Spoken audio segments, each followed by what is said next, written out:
애들이 항상 물어보죠. 이걸 이렇게 외우면 되냐. 그런데 영어는 그렇게 외우면 안 돼요. 사실 수능 영어 수업을 하게 되면 주제가 어렵거나 간혹가다 보면 이제 수능 영어 지문의 경우에는 내용은 좀 어렵지만 영어 자체가 그렇게 어려운 거는 많지 않아요. 안녕하세요. 원희대학원에서 영어 수업을 담당하고 있는 김은희쌤입니다. 화면에서 보시는 거는 제가 사용하는 간단한 평가표예요. 이게 테스트는 고등 단계에서는 이제 그 모의고사를 한 달에 한 번 아니면 두 달에 한 번 정도 이제 평가를 해보고요. 아이들이 어디가 부족하나. 그 다음에 그 밖에 어법 테스트나 이제 서술형 문제를 위한 테스트는 거의 매 시간마다 하게 됩니다. 영어 문법이라는 게 어차피 굉장히 논리적인 거거든요. 애들이 항상 물어보죠. 이걸 이렇게 외우면 되냐. 그런데 영어는 그렇게 외우면 안 돼요. 나중에 예외적인 게 나오기 때문에. 이제 그래서 제가 수업 시간에도 외우는 거를 이거는 외워라고 말하는 경우는 그렇게 많진 않아요. 이거 절대 외우면 안 된다고 말하죠. 이 외우면 안 되고 어떤 개념이나 논리를 이해해서 이게 이렇게 바뀔 수 있다는 어떤 여유를 항상 줘야 된다고 강조를 하죠. 고등 내신의 경우에는 독해나 문법이나 작문이 다 들어가야 돼요. 영어 내신을 결정하는 거는 독해라기보다는 작문, 주로 이제 서술형 유형으로 나오거든요. 영어로 써라 뭐 이렇게. 아니면 문법 문제. 이 두 가지가 등급을 결정하죠. 이제 아이들이 가장 어려워하는 건 문법이에요.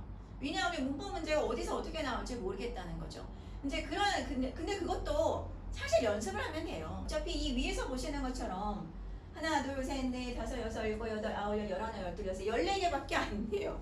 사실 영어 문법을 잘하려면 제일 중요한 건 이걸 항상 염두에 두고 있어야 된다는 거예요. 이게 어디에 나올지 모른다. 영어 문법은 항상 이게 전체가 출제되기 때문에 이제 그게 가장 어려운 면이죠. 고등 내신하고 수능 영어하고 가장 큰 차이점은 제가 생각하기에는 속도예요. 수능 영어는 그 70분 동안에 17개 듣기 평가하고 지필고사, 지문 독해 문제를 하기가 쉽지 않아요. 속도를 빨리 읽고 빨리 이해하는, 정확하게 이해하는 연습을 해야 되는 거죠.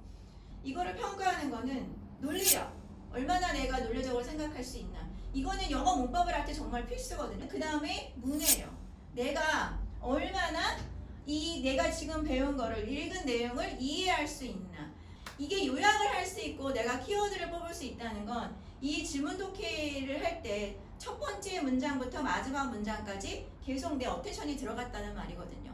근데 대부분의 경우에는 그렇게 읽지 못해요. 이게 피곤하기도 하지만 중간에 뭐 단어를 몰라서 놓친다던가 아니면 이제 문법이 정확하지 않아서 영어 문장을 정확하게 읽지 못하는 경우가 생기죠. 그 다음에 이제 세 번째로 제가 평가하는 항목은 지구력이에요. 얼마나 앉아있을 수 있나. 얼마나 내가 이걸 읽을 때 지치지 않고 포기하지 않고 읽어나갈 수 있나. 그러니까 이 세 가지를 주로 평가하고 그 다음에 아이들한테 가장 강조하는 건 논리력이에요. 여기서 얼마나 꼼꼼하게 내가 아는 거를 내가 정말 안다고 말할 수 있나. 그래야 어법 문제를 잘 풀 수 있고 그 다음에 지문 독해를 빨리 할 수 있게 되죠. 이 연습하는 게 고등 내신 할 때 하는 어떤 기본적인 단계로 연결되는 거고 이제 그 다음에 독해할 때 이제 강조하는 건 직독직해죠. 제가 반복하는 건 항상 하나예요. 한국어로 된 텍스트를 읽는 것처럼 영어로 쓰여진 텍스트도 읽을 수 있어야 된다. 한글로 쓰여진 문장을 읽는 것처럼 영어 문장도 그냥 읽어나가면서 이게 이런 말이구나. 그래서 그런 직독직해를 하는 연습을 엄청나게 많이 시키죠. 이제 수업 시간마다 거의 돌아가면서 심화 독해를 할 경우에는 그냥 제가 시켜봐요. 직독직해 해봐라. 소리내서 해봐라. 한 번만 읽고 그 다음에 이 내용이 뭔지 눈 떼고 요약해본다. 이제 이 연습을 시키면서 그 영어를 읽는 방식을 바꾸고 그런 어떤 걸 종합적으로 읽어내서 이게 이런 거구나 요약해낼 수 있는 그런 훈련을 시키는 거죠. 사실 수능 영어 수업을 하게 되면 주제가 어렵거나 간혹가다 보면 이제 수능 영어 지문의 경우에는 내용은 좀 어렵지만 영어 자체가 그렇게 어려운 거는 많지 않아요. 근데 제가 수업 시간에 이제 설명해 주는 거는 이제 크게 두 가지로 나눠주는데 읽는 방법을 제가 설명해 주죠. 이 수능 영어는 빨리 읽어야 되고 제일 중요한 게 시간이라서 한 번 딱 읽고 이게 이런 말이구나 요약하는 훈련을 계속 시키게 되는데 이제 그때 어떻게 요약을 할 수 있냐를 이게 아무리 짧아도 이 안에 서론 본론 결론이 있어요. 근데 생각하시는 것처럼 보통 서론에서 저자가 하고 싶은 말을 던지고 그 다음에 본론에서 부연 설명을 하고 결론에 가서 이 서론에 말한 말을 내가 결론적으로 말해주는 거죠.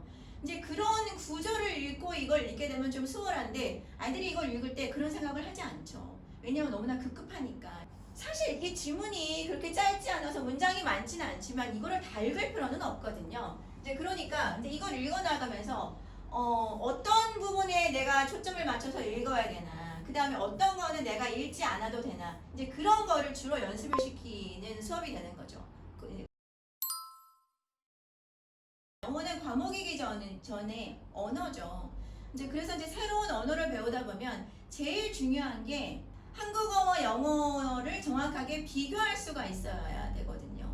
이제 아이들이 제일 고생하는 게 제일 힘든 게 이런 부분이에요. 똑같은 문제를 지문을 보고 같이 저 앉혀놓고 옆에 앉혀놓고 이제 지문 분석을 시키는데 지문 독해를 시키는데 해석하는 거 독해하는 걸 들어보면 틀렸거든요. 정확하지 않아요. 제가 들을 때.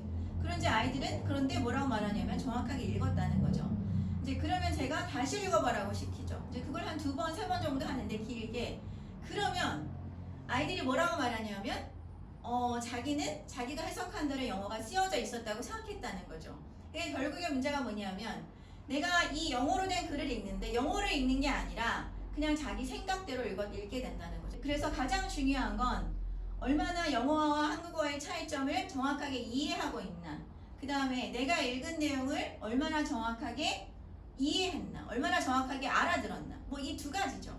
그래서 이 두 가지를 염두에 두고 영어 공부를 계속 해가면 그러면 사실 영어가 불가능하지는 않고 약간 재밌는 면도 있어요. 여러 가지 상식도 익히게 되고 고3 수업의 경우에는 어떤 어법이나 읽는 걸 가르쳐주기보다는 아이들이 와서 물어보는 것 중에 하나가 이게 무슨 말인지 모르겠다는 거죠. 이 내용이.